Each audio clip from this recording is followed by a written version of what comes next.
Là, je viens de prendre des renseignements sur Liz Truss, le nouveau Premier ministre britannique. Elle prend des initiatives tout à fait remarquables et frappantes. Et ça correspond tout à fait, à quelques mois près en tout cas, au passage à la phase équinoxiale, sur l'axe Vierge-Poisson. Et il ne faut pas se leurrer, les femmes vont s'efforcer d'obtenir une emprise majeure sur la société et de prendre le pouvoir carrément. Vraiment une prise de pouvoir à tous les niveaux, au niveau personnel, individuel, social, collectif des femmes.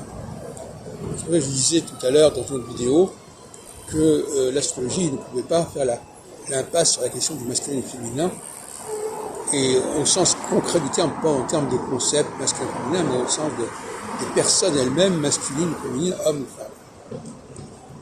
Et donc,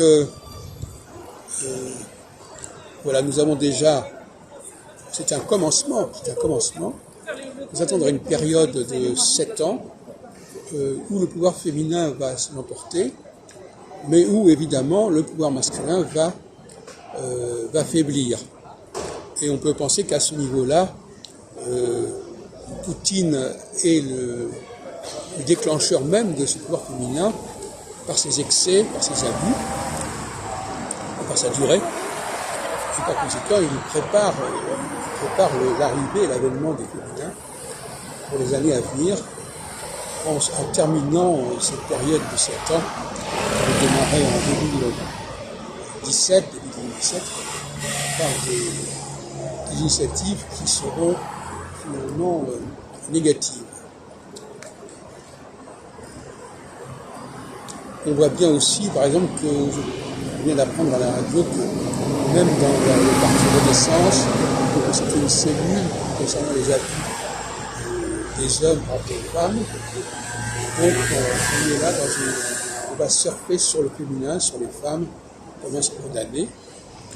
Et il est intéressant pour les gens qui s'intéressent à l'astrologie de regarder comment ça s'est passé dans les périodes précédentes. Comment ils ont vécu eux-mêmes dans leur vie personnelle, des périodes qui vont par exemple de 93 à 2000,